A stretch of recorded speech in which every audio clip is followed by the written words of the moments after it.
네, 오늘 함께할 굿닥터 바로 소개해드립니다. 서은경 원장님과 함께합니다. 안녕하세요. 네, 안녕하십니까. 네, 원장님 반갑습니다. 자, 저희가 이제 보통 건강 검진을 통해서 내가 건강한지 아닌지 이제 연세가 있는 분들은 주기적으로 이제 건강 검진 하시는데 기본 건강 검진에 항상 이제 소변 검사, 피 검사가 꼭 들어갑니다. 그래서 이 소변의 상태만 보더라도 이분이 이제 건강한지 아닌지를 좀 알 수 있는 건강 신호등이라고 저희가 좀 말을 할 수 있을 것 같은데요. 근데 이제 연세가 좀 많아질수록 나이가 들수록 소변 문제 때문에 고통을 받는 분들도 많다고요. 네.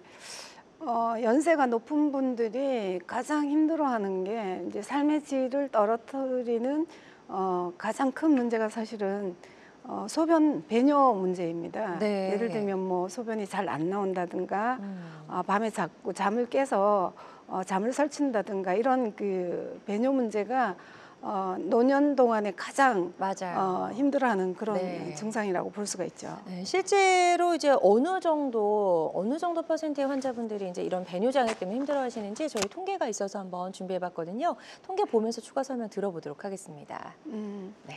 그러니까 이제 배뇨 장애 결국 이제 소변이 불편한 증상인데요. 야간뇨를 비롯한 이유 때문에 이제 밤잠을 설치는 이유가 여러 가지가 있는데 지금 통계적으로 보면 매년 6.7%가 계속 증가하고 있습니다. 늘고 있네요. 네. 예. 그리고 60대에 60%, 70대에 70% 이런 식으로 이 배뇨장애 질환 대표적으로 이제 전립선인데요. 이런 질환 환자 숫자는 매년 증가하고 또 해마다 또 많은 분들이 고생하고 있는 대표적인 질환이죠. 네, 특히나 60대 이상의 이제 중장년층에서 이런 배뇨 장애로 고통을 겪고 계신 분들이 많다라는 걸 저희가 이 조사 결과를 통해서 좀 알 수가 있었는데요. 이게 그럼 내가 배뇨 장애가 있는 건가? 괜찮은 건가? 우리가 좀 판단할 수 있으면 좋을 것 같아요. 그래서 배뇨 장애를 어떤 가늠하는 기준 같은 게 있을까요? 네, 뭐 횟수라든가 양이라든가 뭐 시간대라든가 여러 가지가 있는데요. 네. 도표를 보시면 가장 확실한 기준은 횟수입니다. 그러니까 아침에 그다음에 잠자기 전에 총 횟수가 이제 8번 이상이다. 이렇게 네. 되면 지금 현재 배뇨 장애가 있구나 이렇게 보셔야 되고요. 너무 많이 가는 게 이제 안 좋은 거네요. 그렇죠. 네. 방광 용적이 줄어들고 있거나 횟수가 늘어나는 거는 이제 배뇨 장애의 대표적인 증상이고요. 그다음에 이제 잠을 깬다. 야간에 소변 때문에 잠을 깬다 하는 횟수가 2번 이상이면 치료를 하셔야 됩니다. 네. 한 번까지는 큰 문제가 없지만 2번 이상이면 반드시 문제가 있다고 보는 거고요.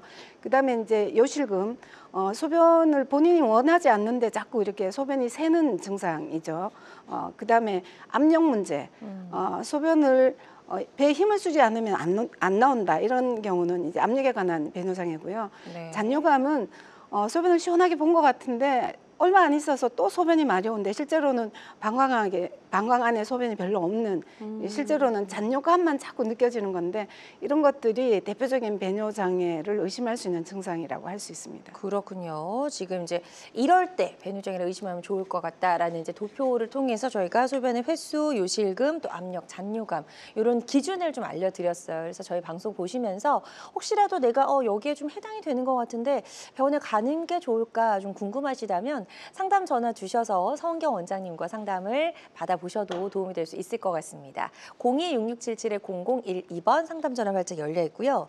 사실 다른 질병은 좀 소문을 낸다고 해야 될까나 여기가 아파 안 좋아 이렇게 얘기를 해서 어느 병원이 좋대, 뭐 이제 어느 의사를 찾아가면 좋대 이런 이야기들 많이 하시는데 이 배뇨장애 같은 건 좀 쉬쉬하게 되는 경향이 있는 것 같아요. 그게 굉장히 그렇죠? 심한 편입니다. 네.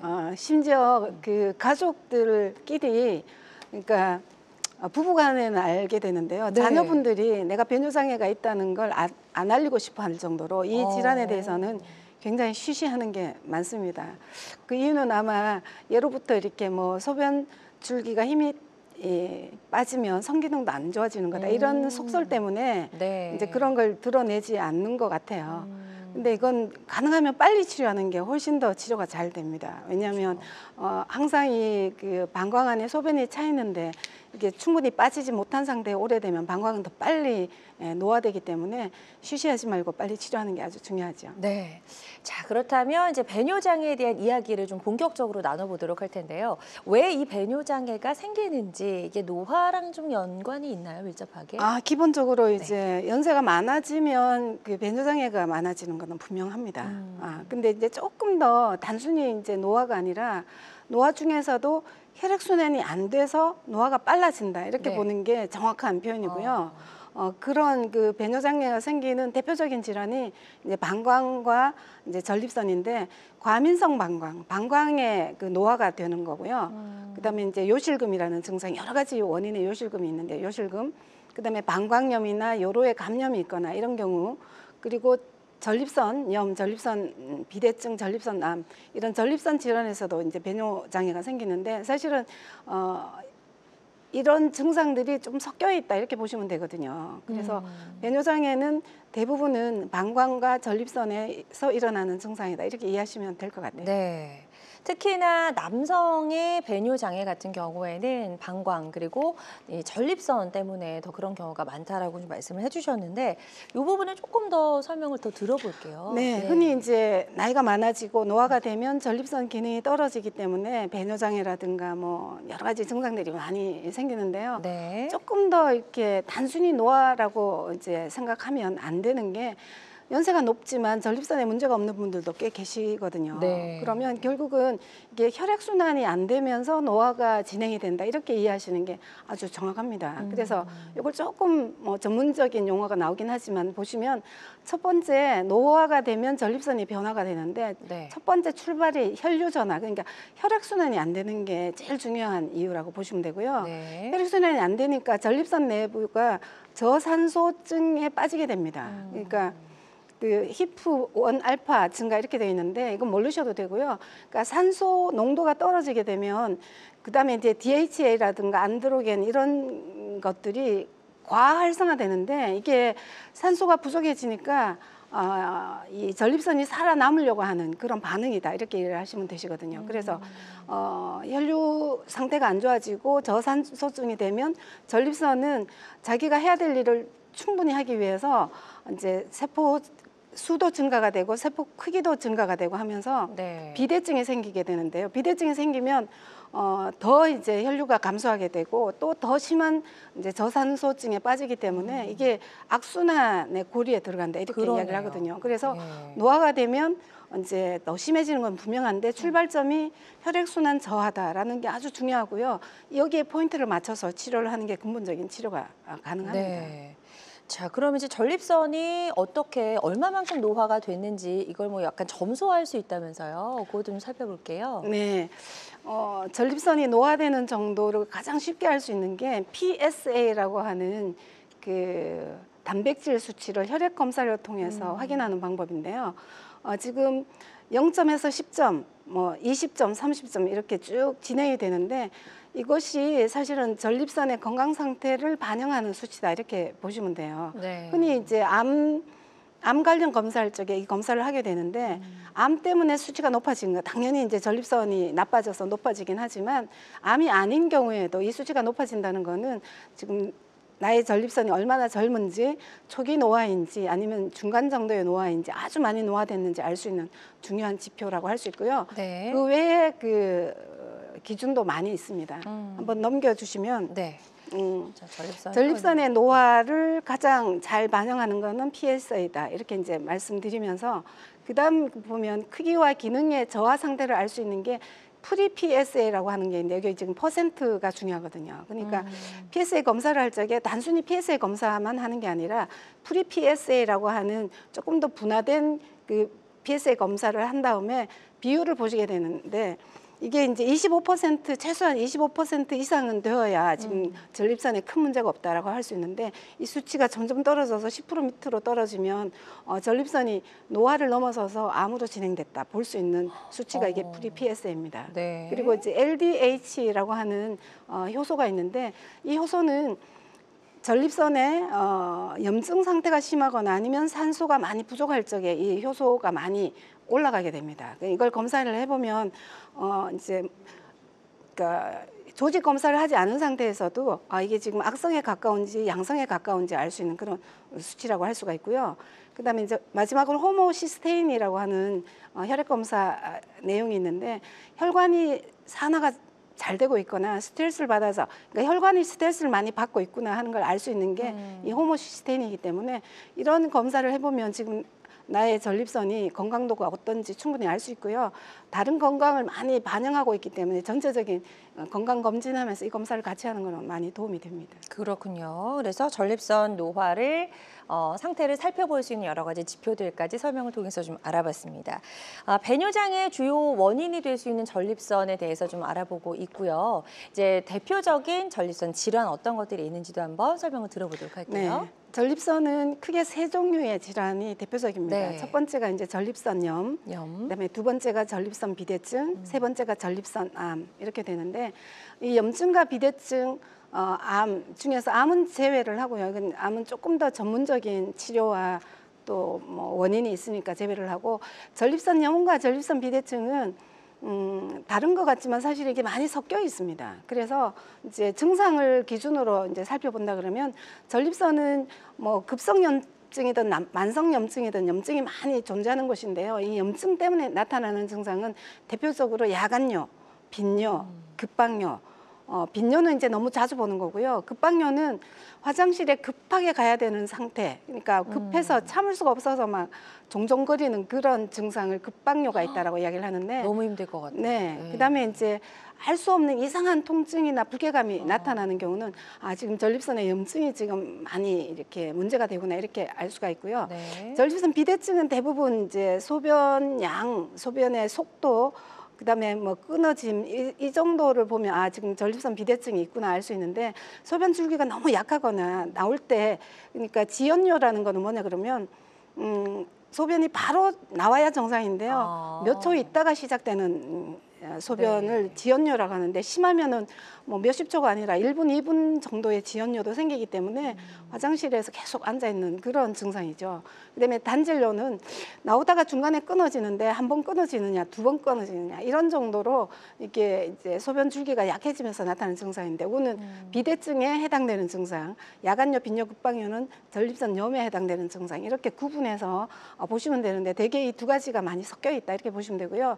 전립선암은 아까 제가 PSA 설명드렸는데 전립선에 암이 생기면 건강도가 떨어지기 때문에 PSA 수치가 당연히 높아지게 되거든요. 네. 그래서 제로에서 4까지는 뭐 안정권이라 이렇게 보지만 이 수치 안에서도 암이 없지는 않습니다. 그래서 이 전립선 암에 대한 염려는 혈액 검사를 하는 것부터 출발하시면 되겠습니다. 네, 좋습니다.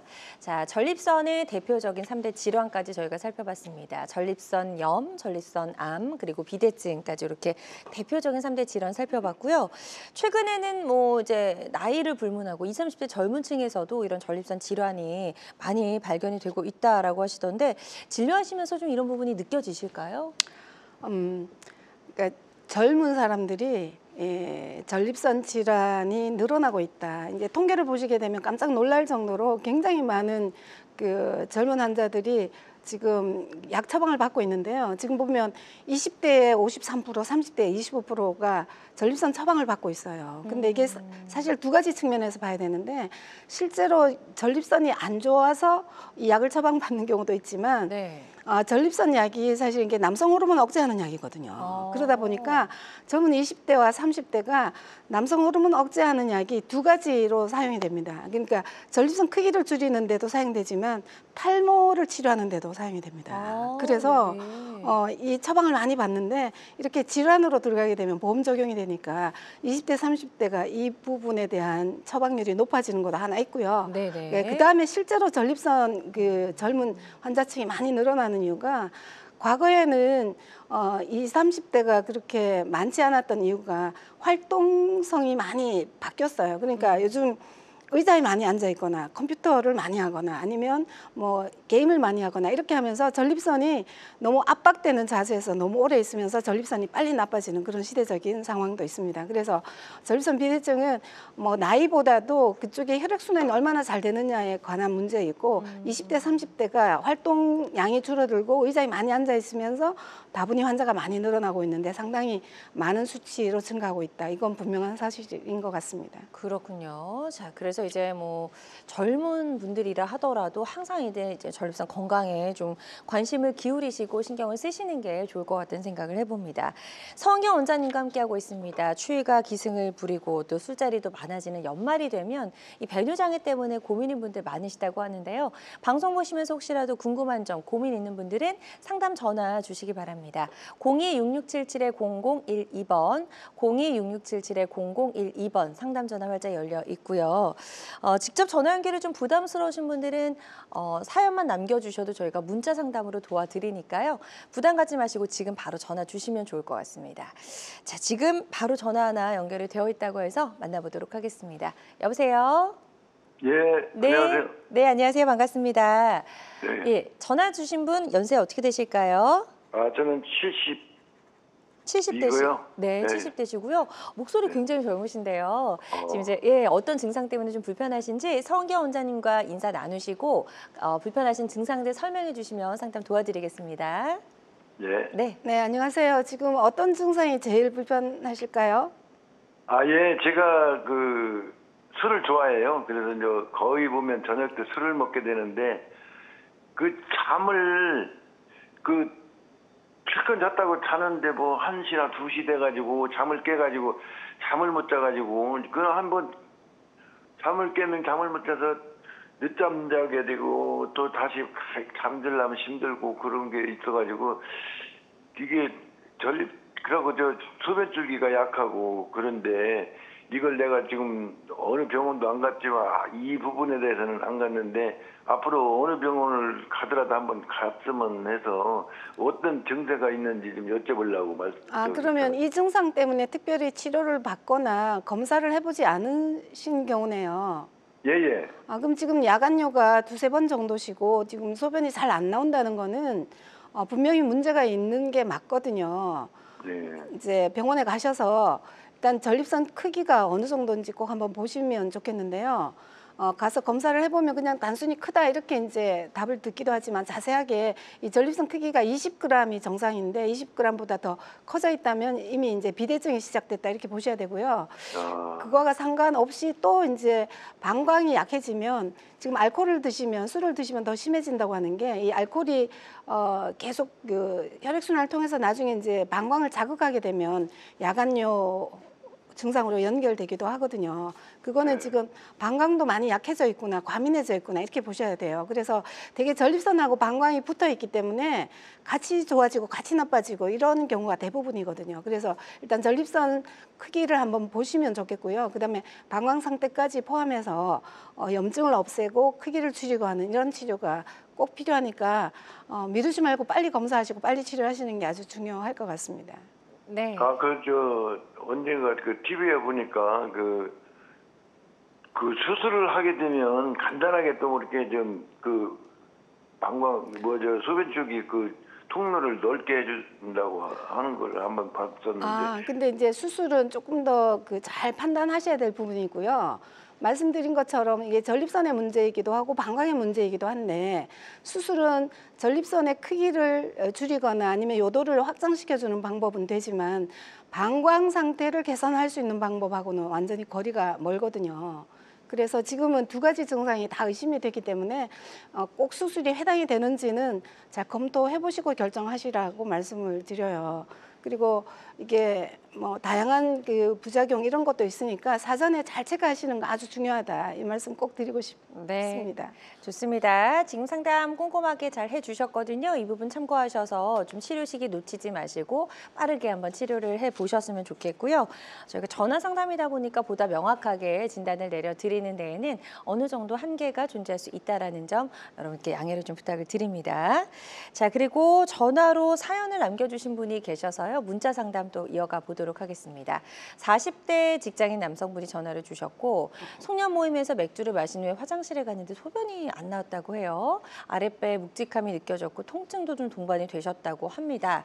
아직 치료를 받진 않으신 것 같고 이제 나이가 좀 젊으신 편이어서 이제 병원을 가봐야 되는 건가? 이게 문제가 있다는 신호인 건가? 아마 궁금하셔서 전화 주신 것 같아요. 이분은 당연히 빨리 검사를 하셔야 되는데요. 네. 지금 이제 증상으로 보게 되면 아랫배가 묵직하고 통증이 있다. 이거는 아주 그 전형적인 전립선 염 증상이라고 보셔야 되고요. 네. 근데 술을 마시고 나서 화장실에 갔는데 소변이 안 나온다는 것은 비대증이거나 아니면 염증이 심해서 요도가 부어가지고 소변이 안 나오는 경우거든요. 네. 그러니까 술을 드시게 되면 우리가 그 술과 커피가 가장 강력한 천연에 존재하는 강력한 이뇨제입니다. 이뇨제라는 말은 소변을 많이 만든다는 뜻인데요. 내가 밖으로 빼낼 수 있는 소변량보다 더 많이 생겼기 때문에 지금 그 요폐가 생길 정도로 소변이 안 나온다라고 본인이 느끼는 거거든요. 네. 그럼 이거는 제가 봐서는 연령으로 보면 전립선 염일 우려가 훨씬 더 높은데 염증이 있으면 요도가 좁아지는 거고요. 지금 묵직한 통증과 불쾌감은 이것도 염증입니다. 그래서 비대증을 겸할 수도 있고 아니면 염증만일 수도 있는데 이거는 검사를 해보시고 빨리 치료를 받으시도록 권해드리겠습니다. 네, 좋습니다. 저희가 상담해드린 내용이 치료 받으시는데 좀 도움이 되시기를 바랍니다. 계속해서 상담 전화는 활짝 열려 있습니다. 026677-0012번, 026677-0012번으로 전화 주셔서 여러분의 고민과 상담 내용 남겨주시면 저희가 상담 도와드리도록 하고요. 실시간 시청자 상담은 생방송 도중에만 가능합니다. 이 점도 꼭 기억해 주시길 바랍니다. 자, 전립선 질환에 대해서 저희가 좀 알아보고 있고요. 보통 이제 우리가 전립선 질환하면 좀 치료가 어렵고 재발이 많아서 거의 뭐 만성화할 수 있는 그런 만성화되는 질환이다라고 알고 있는데 왜 그런지도 그 이유 좀 살펴볼게요. 네, 맞아요. 전립선 질환을 한번 이렇게 경험하게 되면 나중에 치료를 포기하고 싶을 정도로 치료가 굉장히 어렵습니다. 그 네. 이유가 제가 초반에 말씀드린 것처럼 노화는 맞는데 노화가 되면서 첫 번째 이유가 혈액순환이 안 되기 때문이고요. 지금 이 전립선하고 뇌 지금 사진으로 보이지만 우리 몸에 어떤 문제가 생겼을 적에 그 문제를 독소라고 표현한다면 그 문제가 가장 많이 쌓이는 곳이 대표적으로 전립선과 뇌 두 군데라고 볼 수가 있습니다. 그러니까 뇌는 뇌혈액 장벽이라고 해서 이제 BBB 장벽 많이 알려져 있고요. 그다음에 전립선은 혈액 장벽이 BPB 장벽인데 이건 잘 모르시는 분이 꽤 많습니다. 네. 그러니까 BBB 장벽이 한 120년 전에 이제 밝혀진 해부학적인 구조이기는 한데요. 혈액이 뇌를 그러니까 혈액순환이 잘 안 되구나라고 밝혀진 게 동물 실험을 통해 가지고 혈액을 파란색으로 염색을 한 다음에 전신을 순환을 시켰더니 뇌만 빨갛게 남아있고 나머지는 다 파랗게 변했다. 여기서 뇌에 잘 못 들어가는구나. 이게 뇌 혈액 장벽이 있구나라는 게 밝혀진 건데요. 이거하고 똑같은 장벽이 전립선에도 있다라는 게 한 30년 뒤에 같이 밝혀진 겁니다. 그래서 이렇게 많이 쌓이기만 하고 배출이 안 되는 이 특성이 있기 때문에 뇌와 전립선은 매우 유사하고 치료가 어려운 곳이다. 그래서 혈액순환을 잘 시켜서 이걸 근본적으로 치료하지 않으면 결국은 단편적인 치료밖에 안 되는 그런 중요한 이유라고 할 수 있죠. 네. 자, 그렇다면 도대체 왜 이 전립선에 혈액 장벽이 존재하는지 그 근본 원인, 이유부터 좀 저희가 살펴보면 좋을 것 같아요. 네, 뇌는 그만큼 중요한 장기다라는 그렇죠. 건 누구나 다 알 수 있는데 몇십 년 뒤에 이 전립선에도 이 장벽이 존재하는구나라는 게 밝혀지면서 전립선이 어떤 역할을 하는지 그때도 같이 이제 드러나게 되었는데요. 네. 가장 중요한 게 정자를 보호하고 임신을 도와주는 역할을 전립선이 합니다. 과거에는 이 전립선이 이렇게 고환에 묻혀가지고 무슨 일을 하는지 몰랐는데요. 알고 보니까 고환보다 훨씬 더 중요한 일을 한다. 지금 보시면 첫 번째 그 전립선에 혈액 장벽이 있고 그 이유가 괄약근을 보조한다. 수술 조심하라. 이거는 전립선에 수술을 할 경우에 괄약근, 그 이렇게 만나는 부분에 괄약근이 있는데요. 이 괄약근을 다치게 되면 기저귀를 차는 요인이 이 부분에 존재하거든요. 그 괄약근도 잘 이해를 해주시고 나머지 다 정자가 영양분을 잘 받는 거, 그다음에 정자가 잘 활동하는 거, 정자가 오염되지 않고 감염되지 않는 거, 이 전부 다 전립선이 하는 역할이고 수정을 도와주고 임신을 성공시키기 위한, 그러니까 생명체가 대를 잇는데 가장 중요한 장기가 전립선이기 때문에 이렇게 튼튼하게 뇌만큼의 보호장벽을 가지고 있는 네. 아주 중요한 장기라는 설명이 되겠습니다. 맞아요. 그래서 전립선이 이렇게 중요한 역할을 하기 때문에 전립선의 혈액 장벽이라는 게 존재하는데, 사실 전립선에 문제가 생기면 이 혈액 장벽 때문에도 치료가 어려울 수 있겠네요. 네, 전립선을 도와주기 위해서 만들어진 전립선 장벽이 우리가 조선시대 평균 수명이 40이라고 하거든요. 네. 그러니까 그때는 전립선이 이렇게 이제 도와주는 역할을 했는데 지금은 이제 100세 시대 평균 수명이 80을 넘다 보니까 이 혈액 장벽이 부수적으로 여러 가지 문제점을 일으키고 있습니다. 첫 번째, 전립선은 약물 치료가 잘 안 되는데요. 이 장벽 때문에 치료 효과가 떨어진다라는 측면이 있고요. 이 장벽 때문에 어지간한 혈액순환은 정말 잘 안 돼요. 그러니까 피가 맑고 깨끗하지 않으면 전립선은 혈액순환이 안 되기 때문에 노폐물이 잘 생기는 거고요. 이 노폐물이 축적된 상태에서 못 빠져나오니까 계속 커지면서 전립선 비대증이 되는 거니까 이 혈액 장벽이 사실은 전립선 질환의 가장 근본적인 요인이다. 이렇게 보시면 될 것 같아요. 네, 좋습니다. 자, 그렇다면 이제 전립선에 문제가 있는지 아닌지 저희가 이제 혈액 검사를 통해서도 좀 알아볼 수가 있다고 하더라고요. 혈액 검사를 통해서 알아볼 수 있는 수치들 어떤 것들이 있을까요? 결국은 이제 혈액이 얼마나 깨끗하냐, 혈액이 얼마나 이제 탁하고 진득진득하냐, 이걸 볼 수 있는 대표적인 수치가 두 가지가 있는데, TG라고 해서 이제 중성지방, HDL이라고 해서 우리가 흔히 이제 좋은 콜레스테롤 이 비율을 보게 되는데, 가장 좋은 거는 1대1입니다. 이 두 개의 비율이 1대1일 때 혈액순환이 잘 되고 혈액이 깨끗하다 이렇게 볼 수 있는데요. 이게 4대1, 6대1, 16대1 이렇게 높아질수록 심장질환, 그다음에 뇌질환, 전립선 질환이 높아지기 때문에 앞으로 혈액 검사를 하시면 이 두 개의 수치는 꼭 비교해서 보시면 좋겠는데요. 1대1일 때는 건강한데 4대1, 6대1, 16대1 올라갈수록 극도로 위험해지는. 그런데 지금 여기서 중요한 게 이 중성지방이 높아지는 거를 예방하려면 지방을 적게 먹어야 되는가가 아니고요. 탄수화물이 이제 우리가 밥을 먹거나 하면 탄수화물이 몸 안에 들어와서 바로 쓰입니다. 쓰이고 나서 남는 게 중성지방, 아까 말씀드린 그 문제 중성지방으로 바뀌어서 저장되거든요. 그래서 이 부분이 중요하기 때문에 탄수화물 섭취, 그러니까 밥이나 빵이나 면이나 떡이나 과일 이런 것들이 탄수화물 덩어리인데 이런 것들을 최소화시켜서 안 드셔도 되고요. 조금만 드시는 쪽으로 이 혈액 관리를 꼭 하셔야 되는 게 중요하다고 볼 수 있습니다. 네, 좋습니다. 그래서 중성지방의 수치가 낮은 혈액이 깨끗한 혈액이다 이렇게 이해하면 좋을까요? 네. 좋습니다. 그래서 이런 혈액과 관련해서도 재미있는 실험이 있었다고 하니까 좀 소개를 하나 해주세요. 예. 이거 네이처지에 이제 이미 발표된 그런 중요한 실험인데요. 네. 그러니까 혈액이 얼마나 깨끗하고 건강해야 하는가를 늙은쥐와 젊은쥐의 옆구리를 혈액을 이제 혈관을 연결해가지고 한 마리의 쥐처럼 만들어서 했더니 늙은쥐의 질병이 많이 개선됐다. 심지어 뇌혈관까지 많이 됐다. 여기 지금 파란색의 그 오른쪽 그림이 뇌혈관의 분지가 늘어나고 뇌가 건강해졌다라는 의미인데요. 그러니까 우리 몸의 혈액이 깨끗하면 전신이 다 좋아지는데 심지어 어렵다고 하는 뇌혈관까지 좋아진다는 것. 유명한 그 혈관 병합 실험이거든요. 이걸 보시면 내가 얼마나 혈액 관리를 잘해야 되는가. 이게 전립선을 포함해서 아주 중요한 그 혈액의 회춘 실험이라고 합니다. 이게 젊어졌기 때문에 회춘 실험이라고 하는데 똑같은 개념으로 이제 우리 몸 관리하고 건강 관리하고 전립선 관리 해야 된다고 보시면 되겠습니다. 네, 좋습니다.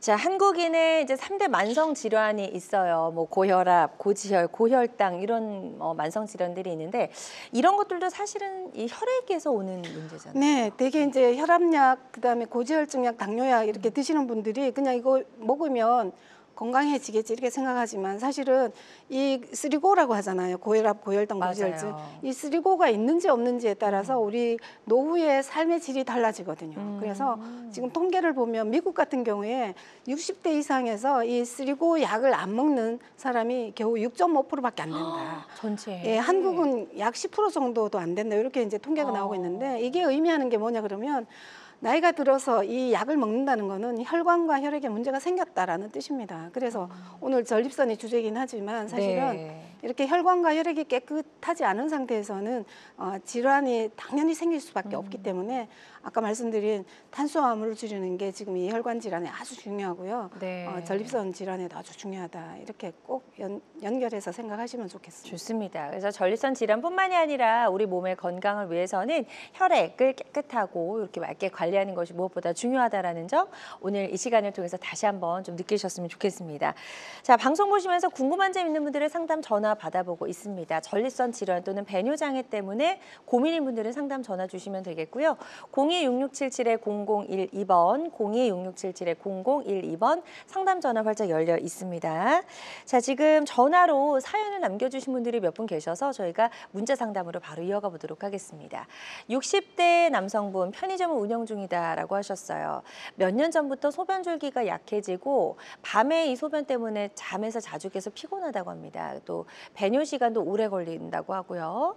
영양제 정도 이제 드시고 계신 것 같아요. 아무래도 치료약은 아닌 것 같습니다. 그래서 본격적인 좀 치료가 필요하실까요? 어떨까요? 네, 지금 소변 줄기가 약해진 게 몇 년 되셨고 또 밤에 잠을 자주 깬다. 이거 야간뇨잖아요. 네. 이거 대표적인 전립선염, 전립선 비대증 증상이고 그다음에 배뇨 시간도 오래 걸린다는 거는 이제 요도가 좁아지거나 붓거나 막혔거나 이런 증상이 이미 시작이 됐는데 치료를 적극적으로 하셔야 됩니다. 지금 영양제를 복용하시지만 아까 제가 금방 말씀드린 것처럼 전립선은 구조적으로 약물이나 영양제가 잘 들어갈 수 없는 그런 구조를 가지고 있어서 조금 더 전문적인 치료를 하셔야 지금 60대신가요? 이분이 나이가 계속 이제 연령이 높아지게 되면 이 부분은 악화되는 일만 남아있기 때문에 빨리 치료하시라고 말씀드려야 될 것 같습니다. 네, 좋습니다. 그래서 지금 이제 반드시 전립선 건강 상태를 좀 검사해 보셔야 될 그런 상태라고 말씀해 보셨거든요.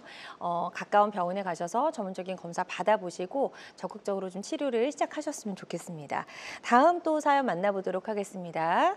자, 50대 직장인 분이 전화를 주셨고 잦은 배뇨 그리고 회음부 통증으로 일상생활에 좀 불편함이 있으시다라고 하셨어요. 만성 전립선염을 진단받으셨다고 합니다. 네. 양약 치료를 하고 계신데 그럼에도 불구하고 치료 상태 예후가 좋지 않아서 전화 주신 것 같거든요. 네. 이분은 증상으로 보면 만성 전립선염 진단을 받은 것처럼 지금 전립선염증 증상이 맞거든요.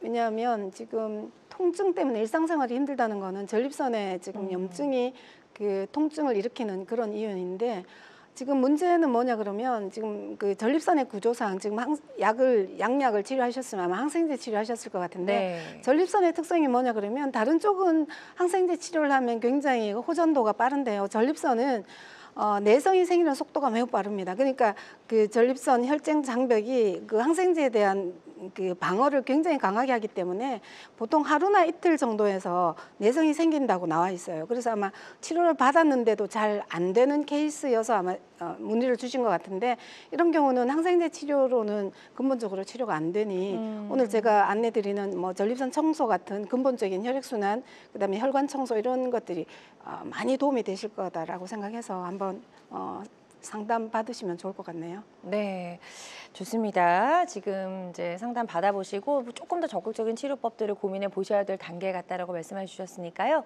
저희 방송도 한번 끝까지 보시면서 한방적인 치료법도 어떤 것들이 있는지 한번 알아보시면 도움이 될 수 있을 것 같습니다. 계속해서 전화로 다양한 증상과 궁금증 남겨주고 계십니다. 026677-0012번, 026677-0012번 상담 전화 활짝 열려 있고요. 전화 상담이다 보니까 보다 명확하게 진단을 내려드리는 데에는 어느 정도 한계가 존재할 수 있다는 점 꼭 기억해 주시면 좋을 것 같습니다. 자, 여러분은 지금 우리 가족 건강 지킴이 굿닥터와 함께하는 건강 매거진 시청하고 계십니다. 알쏭달쏭 건강상식 고민하지 마세요.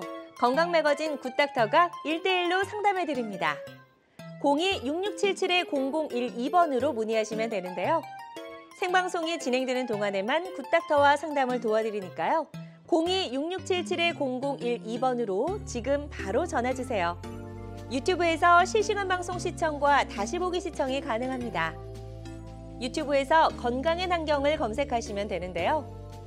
알짜 건강정보 본방송도, 아쉽게 놓친 다시 보기 방송도 이제 유튜브에서 즐겨보세요.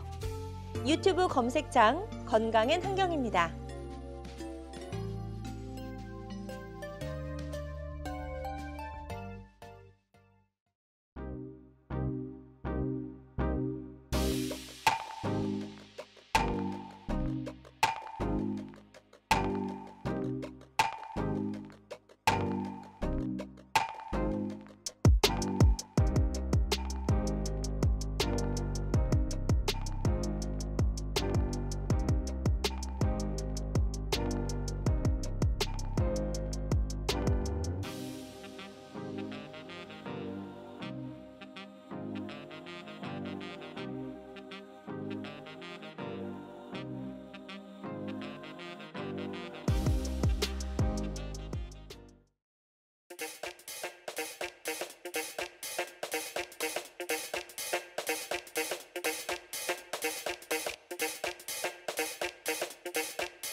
다양한 의료 정보와 함께 방송이 진행되는 동안 건강 상담도 가능한 시간입니다. 건강 매거진은 유튜브에서 다시 보기 가능하고요.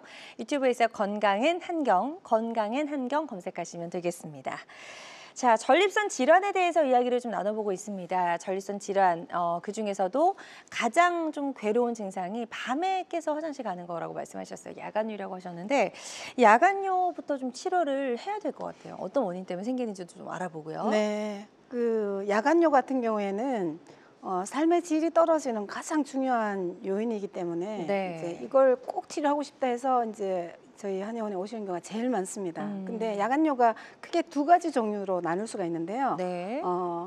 그러니까 노화로 인해서 호르몬 생산이 잘 안 되는 신어성 야간요, 그다음에 어혈 때문에 방광이 자극을 받아서 오는 어혈성 야간요, 이렇게 두 가지로 나눌 수가 있는데요. 네. 이걸 구분하는 가장 좋은 방법은 소변량을 보시면 됩니다.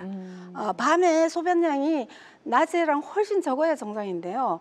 이 신어성 야간요는 소변량이 적지 않습니다. 그래서 내가 지금 어느 쪽에 속하지를 아시려면 소변량에 대해서 이렇게 소변컵 같은 거 가지고 이렇게 영양을 체크해 보시면 되는데, 네. 소변량이 적지 않다는 거는 농축이 안 된다는 의미예요. 소변은 밤중에 농축되는 호르몬이 나오기 때문에 낮에보다 소변을 안 보고 잠을 끝까지 잘 수 있도록 우리 몸이 그렇게 세팅이 되어 있는데 지금 네. 그 세팅이 깨진 거거든요. 그래서 이거는 이제 호르몬이 부족한 상태라고 보셔서 이건 신어성 야간요에 해당이 되는 거고요. 지금 어혈성 야간요는 어혈, 그러니까 염증이라든가 노폐물이라든가 여러 가지 그 문제 요소가 방광을 자극하기 때문에 양이 작은데도 일어나서 소변을 보는 증상이거든요. 그래서 소변량을 보시면 두 가지 중에서 하나에 속한다라고 볼 수가 있을 거고요. 이 치료는 어혈을 청소해서 빼내야 치료가 됩니다. 그래서 우선은 이 두 가지를 잘 구분을 참고를 하시면 좋을 것 같아요. 네. 어혈성 야간요 같은 경우는 이제 가짜네요. 가짜. 신호로 네. 보낸다고 생각하시면 될 것 같아요. 소변이 많지 않은데도 네, 계속 네, 신호로 보낸다. 네. 그래서 소변의 양을 잘 체크하시면 내가 어느 쪽에 해당이 되는지 아실 수가 있을 것 같고요. 방광도 좀 살펴볼게요. 소변이 계속 차면 이제 방광 내 벽도 좀 중요할 것 같고. 네. 예. 원래 방광은 고무 풍선처럼 생겨서 이렇게 충분히 늘어나야 되는데요. 그 양이 이제 신호가 오는 첫 번째 신호가 보통 350에서 400 정도까지 이 방광이 용적을 충분히 감당할 수 있어야 되는데, 네. 아까 말씀드린 것처럼 소변 양이 작으면 빨리빨리 이제 소변을 보고 싶은 느낌이 드는 건데요. 이 방광에 특별한 그 삼중 보호막, 이걸 좀 잘 이해하시면 좋을 것 같아요. 왜냐, 다른 장기와 달리 방광에는 삼중의 보호막이 있습니다. 그러니까 방광 근육이 가장 중요하고, 그다음에 이 근육을 보호하기 위해서 방광 점막이 있고, 이 점막을 보호하기 위해서 개그층이라고 해서 이중의 보호막, 전체적으로는 이제 삼중 구조를 가지고 있는데, 이 소변이 독하고 자극적이기 때문에 이렇게 잘 관리가 되고 있으면 잠을 깰 리가 없죠. 근데 이게 손상을 받아가지고 얇아지거나 과민해지거나 이렇게 되면 이 자극 때문에 이제 소변이 마려운 거거든요. 네. 그래서 방광의 3중의 보호막을 가지고 있지만 이 보호막이 잘 작동이 하지 않는 게 야간요의 원인이기 때문에 방광벽을 보호하는 식으로 근본적인 치료를 하려면 전립선뿐만 아니라 방광도 꼭 같이 치료를 해야 되는 게 아주 중요한 내용입니다. 네. 네, 전립선하고 방광은 딱 붙어 있거든요. 그렇군요. 그래서 이제 야간요의 원인들 저희가 좀 살펴보고 있습니다. 뭐 신호성 야간요, 어혈성 야간요가 있고 또 방광 문제로 인해서 또 그런 경우가 있고 또 하나는 전립선 비대증 때문이죠.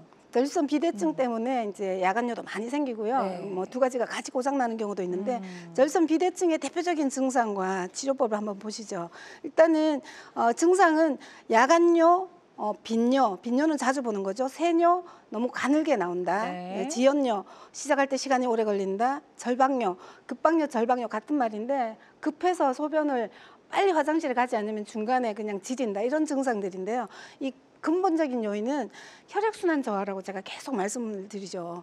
혈액순환이 안 돼서 노화의 결과 혈액순환이 안 돼서 노폐물이 축적이 되고 산소가 부족해지고 이 전립선 세포가 살아남으려고 지금 자기 몸집을 키우는 거고 결국은 전립선 비대증이 된다. 그래서 이 비대증을 치료하기 위해서도 혈액순환이 잘 되는 게 출발점이다. 이렇게 보시면 될 것 같아요. 네. 자, 야간요를 이제 만들어내는 여러 가지 원인들 저희가 좀 살펴봤습니다. 야간요 한방 치료는 다양한 치료법 중에 하나라는 점 미리 좀 말씀을 드리고요. 모든 치료는 정확한 진단 후에 환자의 증상과 상태에 맞게 적절하게 선택을 해야 된다는 점 꼭 기억을 해두시면 좋을 것 같습니다.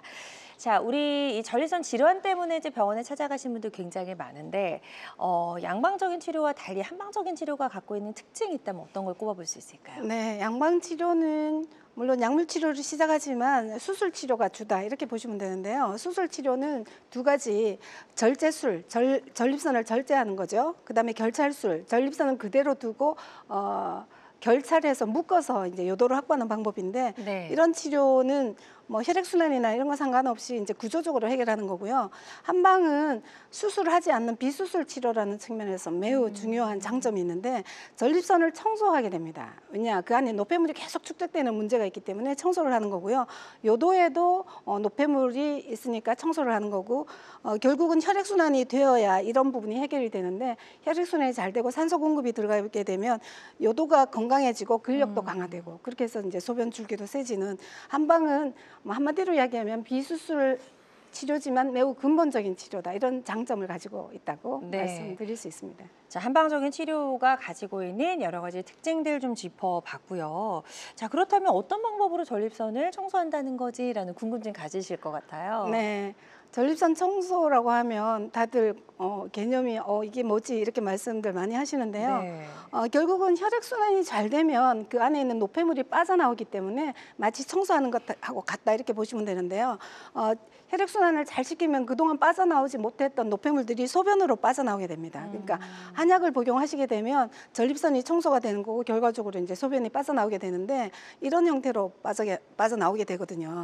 이게 지금 변기에 노폐물이 빠져나온 사진인데 이런 경험을 하시는 분들은 뭐 일반적으로는 없지만 이제 약을 드시면 이런 형태로 물을 내리기 전 상태이기 때문에 네. 지금 방광에 그러니까 소변이 이제 물하고 섞여 있고 노폐물이 같이 보여지는 그런 건데요. 이게 전립선 청소를 했을 때 약물 복용 후에 청소를 했을 때 결과적으로 나온 배출 물질이다 이렇게 이해하시면 될 것 같아요. 네, 좋습니다. 그래서 이런 노폐물을 배출시킴으로 인해서 전립선을 조금 깨끗하게 만든다라는 것이 한방적인 치료법의 핵심이다라고 이해를 해보시면 좋을 것 같습니다. 환자들마다 치료 효과는 조금씩 다를 수가 있겠고요. 어떤 치료든 본격적으로 치료를 시작하기 전에 정확한 진단 후에 환자의 증상과 상태에 맞게 적절한 치료법을 선택하는 것이 가장 좋은 치료법이라는 점 꼭 기억해 두시면 좋을 것 같습니다. 자, 서은경 원장님과 함께하고 있습니다. 추위와 더불어서 술자리가 많아지는 연말에 더 심해지는 전립선 질환, 배뇨장애에 대해서 알아보고 있고요. 방송 보시면서 궁금한 점 있는 분들은 상담 전화 주시면 되겠습니다. 02-6677-0012번, 02-6677-0012번 상담 전화 활짝 열려 있습니다. 실시간 시청자 상담은 생방송 도중에만 가능하니까요. 궁금한 점 있는 분들은 지금 바로 전화 주시면 좋을 것 같고요. 지금부터는 비교적 예후가 좋았던 치료 사례들 저희가 하나씩 살펴보도록 하겠습니다. 자, 첫 번째 사례부터 좀 소개해 주실까요? 네, 이분은 이제 55세 남성분이었는데요. 네. 전립선 비대증 진단을 받고 오셨는데 가장 불편한 증상이 일단 대중교통을 사용할 수가 없다. 그러니까 중간에 자기 혼자 내릴 수가 없으니까 심지어 지하철 타고 갈 때마다 한 번씩 그 역 지날 때마다 화장실에 가야 되는 정도로 아주 그 빈뇨가 심했던 분이시고요. 네. 소변이 방울방울 떨어지고 마지막에는 소변을 짜내야 되고 뭐 또 이제 미팅이 있으면은 화장실 가는 게 불편해서 그 전날부터 물 종류를 안 먹고 음료수도 안 먹고 이렇게 했던 분이신데 전립선 청소하고 나서 일단 화장실 위치를 확인하는 습관이 없어졌다라고 해서 제일 좋은 점이라고 삶이 좀 말씀드리고요. 많이 편해지셨네요. 네, 빈뇨 증상이 네. 없어지니까 이제 가능해진 거고요. 그다음에 소변 줄기도 굵어지고 소변 횟수도 정상으로 돌아오고 피로감도 줄어들고 네. 그렇게 치료가 잘 됐던 그런 케이스입니다. 네. 치료 기간은 혹시 어느 정도 좀 예상하면 이렇게 좋아짐을 느낄 수 있을까요? 저희들은 이제 3개월 혹은 6개월인데 네. 이제 나이나 증상에 따라서 조금씩 3개월 혹은 6개월 그렇군요. 그래서 정도 최소한 예상하시면 3개월 됩니다. 이상 약을 복용했을 때 이런 여러 가지 효과를 보았던 예후가 좋았던 치료 사례 소개해 주셨고요. 환자들마다 치료 효과는 조금씩 차이가 있을 수가 있겠습니다. 자, 지금 전화로 사연을 남겨주신 분들이 계셔서요. 저희 바로 문자 상담으로 또 이어가 보도록 하겠습니다. 화면 보여주시죠. 자, 전화로 궁금증 남겨주셨어요. 40대 남성분이시고 하복부와 회음부가 묵직하게 당기고 통증이 있다라고 하셨습니다. 소변을 볼 때 따끔거림이 동반이 된다라고 하셨는데요. 스트레스 또 과로 이후에 증상이 좀 심해졌다고 하셨어요. 네, 그런 이분은 것들이. 지금 전형적인 전립선 염 증상이라고 할 수가 있어요. 지금 이제 40대신 걸로 보니까 약물 치료를 하셨는지는 모르겠는데요. 지금 그 하복부와 외음부가 묵직하게 당긴다, 통증이다. 이거는 전립선 염 증상이 거의 분명합니다. 네. 그래서 소변 볼 적에 요도까지 지금 염증이 진행된 상태인데요. 이 염증을 없앤다는 것은 양방 치료로는 이제 항생제 치료를 하지만 사실은 항생제 치료가 하루 이틀 안에 내성이 생기면서 항생제가 전립선까지 침투를 잘 못한다라고 제가 아까 말씀을 드렸잖아요. 그래서 전립선 청소를 하게 되면 끝까지 그 침투해서 산소를 공급해주고 배출을 시키기 때문에 이분한테는 전립선 청소가 꼭 필요한 분이라고 말씀드려야 될 것 같아요. 네, 좋습니다. 지금 이제 한방적인 치료법을 통해서도 많이 증상이 나아질 수 있다라고 말씀해 주셨으니까요. 한번 적극적으로 치료 방법 고민해 보시고 치료 잘 받아 보셨으면 좋겠습니다. 자, 계속해서 저희는 예후가 좋았던 치료 사례들 조금 더 만나보도록 하겠습니다. 자, 다음 사례 또 만나볼까요? 네, 이분은 64세 남성분이셨고요. 전립선 비대증 진단과 함께 PSA 수치가 높아서 고민이 많았던 분이세요. 네. PSA 수치가 높은데 암은 아닌데 비대증 수치가 90g, 20g에 비해서 4배 반 정도 커져 있는 분이고 야간뇨, 세뇨, 빈뇨 매년 조직 검사를 하면서 수술을 권유받았던 분이신데 이분이 이제 전립선 청소를 하시고 나서 처음으로 4점대에서 2점대로 PSA 수치가 떨어졌다고 이제 좋아하셨는데요. 이렇게 이 수치가 떨어졌다는 거는 그만큼 전립선이 건강해졌다라는 의미하고 똑같습니다. 네. 그리고 나서 수치도 떨어졌지만 야간뇨라든가 세뇨라든가 이런 것들이 이제 호전되고요. 야간뇨가 좋아지니까 피로감도 줄어들고 삶의 질이 많이 좋아져서 심지어 우울증도 같이 없어졌던 그런 치료 사례입니다. 네, 예후가 좋았던 64세 남성분의 치료 사례 소개해 주셨고요. 환자들마다 치료 효과는 조금씩 다를 수 있다는 점 꼭 유념해 주셨으면 좋겠습니다. 사실 이제 모든 질환이 마찬가지겠지만 치료만 더불어서 지금까지 좀 잘못됐던 생활 습관을 바로잡는 것도 중요하거든요. 그래서 생활 습관 어떻게 가지면 조금 더 예방도 좀 되고 관리도 잘 될 수 있을까요? 네, 그 마지막 결론은 전립선의 혈액순환이 잘 돼야 된다. 이거라고 이해하시면 되고요. 그렇게 하기 위해서 어떻게 해야 되는가?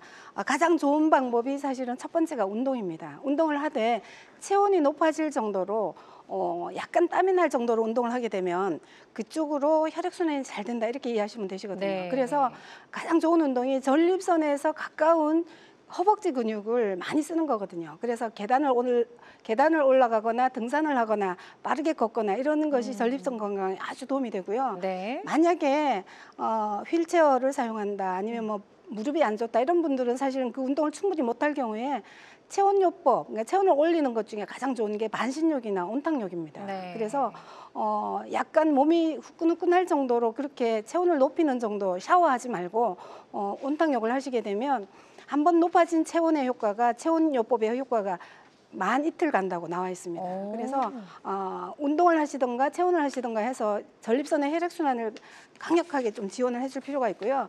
음식 중에는 아까 말씀드린 것처럼 탄수화물 줄이는 거 매우 중요한데 지금 토마토가 전립선에 가장 확실하게 그 증명된 좋은 음식으로 나와 있습니다. 네. 그래서 토마토를 드시되 생토마토보다는 삶은 토마토보다는 뭐 퓨레라든가 이렇게 해서 가공한 토마토가 그 라이코펜의 흡수율이 훨씬 좋으니까 가공된 토마토를 즐겨 드시면서 건강 관리하시면 많이 도움이 되실 것 같습니다. 네, 좋습니다. 오늘 다양한 전립선 질환의 한방적인 치료법 살펴봤습니다. 모든 치료법에는 부작용이 따를 수 있고 개인마다 치료 효과가 다르다는 점, 또 전문의와 상담을 통해서 적절한 치료를 받는 것이 가장 좋은 선택이라는 점 꼭 기억해 주시기 바랍니다.